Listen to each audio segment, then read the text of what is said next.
So in front of the camera, I have here quite the server.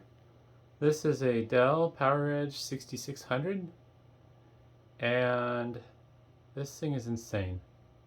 Not from a spec standpoint, but from how big it is. This is a 7U server, which is rack mountable, and it has a little brother, the Poweredge 6650, which is a 4U server.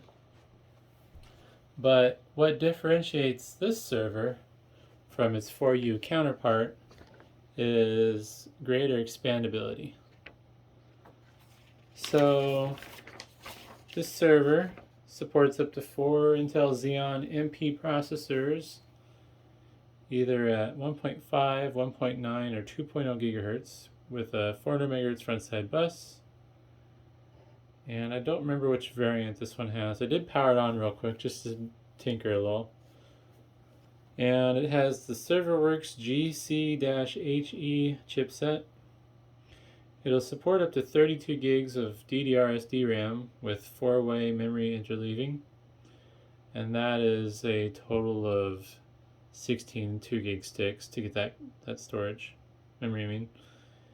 It has 10 slots that are PCI X 64-bit 100 megahertz, one PCI slot that's 32-bit 33 megahertz, and one embedded Ultra 3 SCSI controller and dual embedded gigabit NIC. And then from there, this will support up to 8 hard drives that are 2 or 3.5 inch SCSI. Plus there's another expansion you can do on the front here. Door might get in the way of my tripod. And I don't know if that'll show up actually.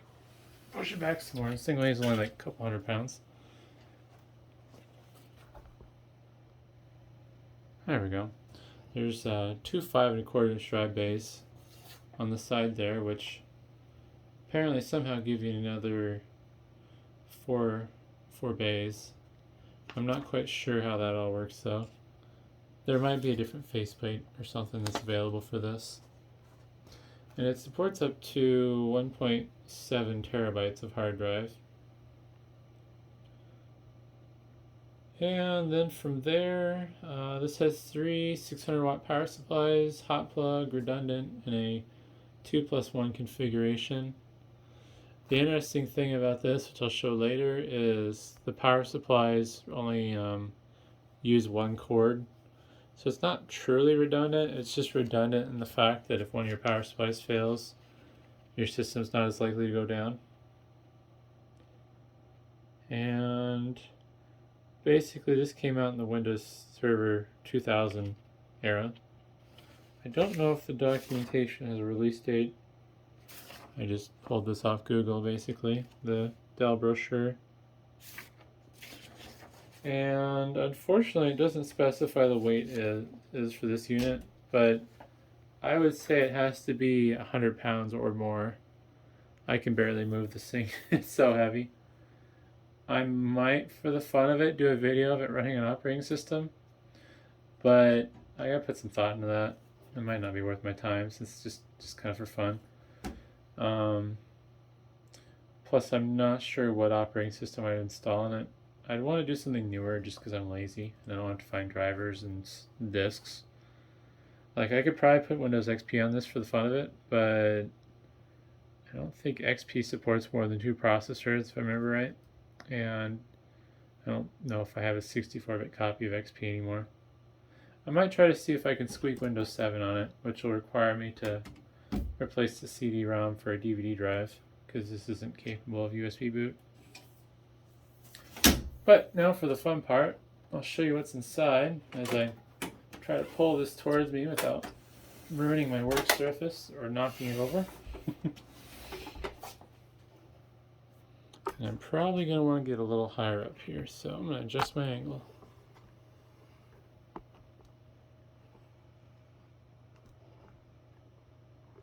Alrighty.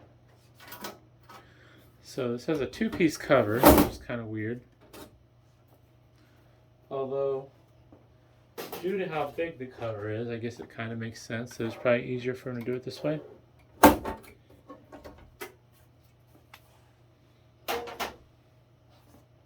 And as you'll see here, pick the camera up, hopefully show. This thing's just loaded with expansion slots. Unfortunately, it's all PCI, so no Bitcoin mining. But yeah, kind of neat. I don't know if there'd be any cool modern uses for this. Maybe if you wanted to test a bunch of sound cards all at once, see which vintage games sound better on what sound card. Fans are on their own little fan tray. They're cold swap only, unfortunately, unlike some of Dell's newer servers. And I believe those are 120 millimeters. And they are fairly noisy, which is unfortunate. Could be noisier, but yeah, it's definitely not quiet.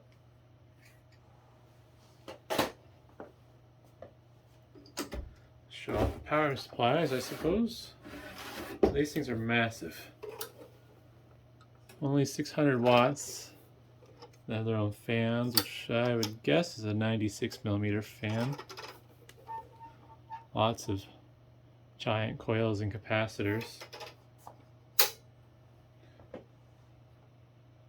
And as I stated in the video, I think I'm just going to take this off the tripod to show it.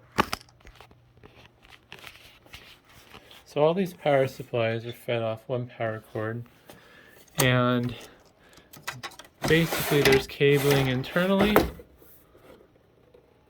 that runs to these power supplies. So on the inside of the power supply, which looks a little strange, you got your AC power input here and then your DC output there.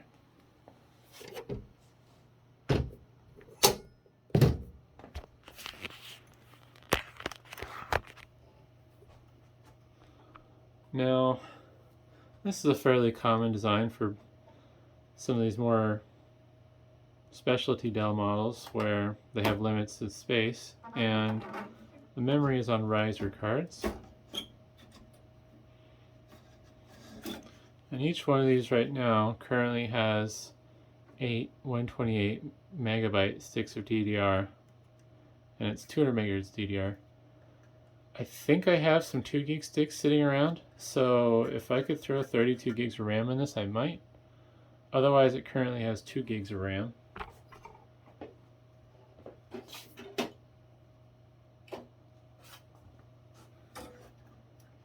And there's 2 memory modules in this server.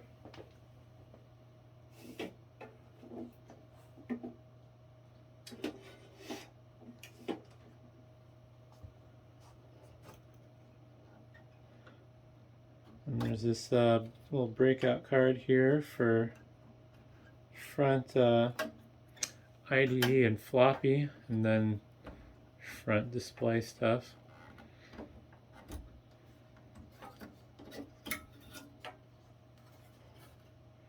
Not much to see there. It's just basically a little riser card that makes the electrical connections from the motherboard to the front bits and pieces. Tip this forward a bit.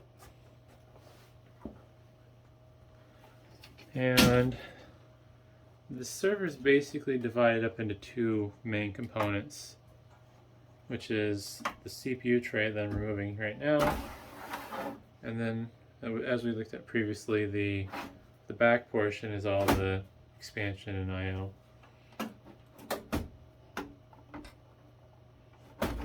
There we go. The front CPU assembly is a little tricky to remove. There's some levers that lock into place, and what you do is there's a little metal bit there, a little spring-loaded piece of steel, and you push down on it a little on both sides, and then you flip these levers up, which will pull out the CPU tray. There is a catch on the side of the CPU tray that stops you from pulling it, having it like fall out. So You have to push on them both sides to get it out, which is kind of tricky. And this is a pretty nice little config here, since it's configured with quad Xeons. And you can tell easily just because it has the 4 VRMs. This is older, early Pentium 4 series Xeons, basically, where they required the VRMs to work. And the interesting thing about the heat sinks for these CPUs is, they're not really held down by anything but this top cover with these little bent springs. I haven't tried taking one off, but I'm assuming, oh, nope, oh, this is the, they didn't use thermal compound, it's probably that aluminum metal shim. Yeah, so it's like a piece of aluminum that they put over the CPU,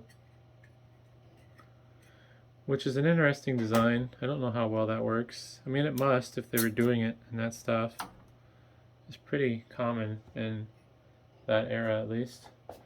And hopefully I can remove this without damaging anything. It's kind of a tight squeeze. Oh boy, oh, feel it slipping. And look at all the capacitors around the Xeon.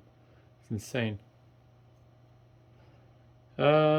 This one is the 1.5 gigahertz variant with 512K of L2 cache. Can better zoom on that. There we go. It's an SL5G2.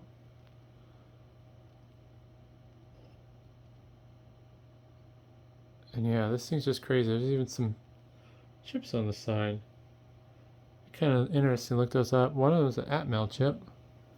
Something tells me I should probably know what that is, but I'm sure somebody will let me know if I don't put it in the video description. And there's another one right there. Hard to say what those chips do. Maybe it helps communicate with the BIOS what the processor is. I don't know. I never really worked with a lot of this stuff because previously when I was getting old servers like this, they would just get scrapped right away. And I don't know what the fate of this server is going to be. It's probably going to get scrapped too, in all honesty. Because it has no value to me. Although if I have a set of rails for it, I might throw it in my rack just for a good laugh. Ugh. See if I can get this lined up correctly. I should have paid better attention when I pulled it out, I guess. I might have it the wrong way. No? See if we can get back in there without ruining it.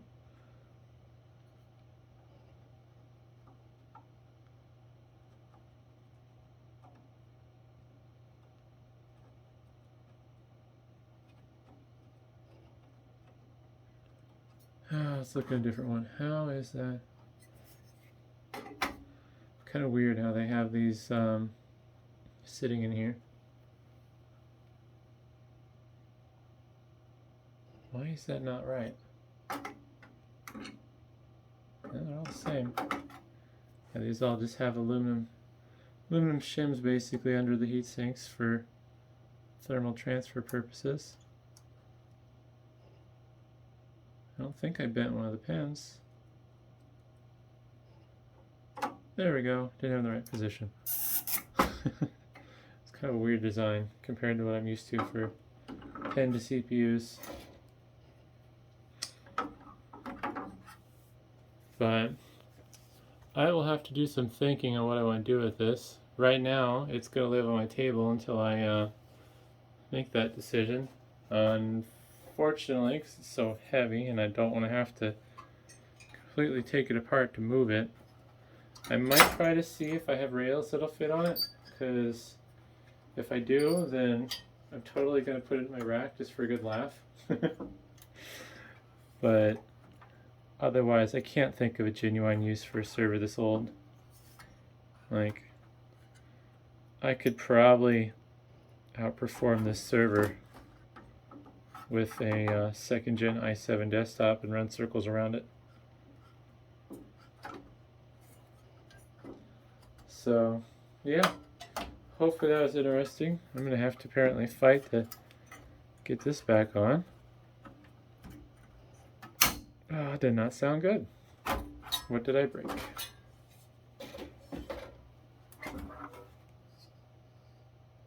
That's the other thing I don't like about these old PCs. The plastics have been subjected to so much heat over the years that they usually get really brittle. And they don't want to play nice.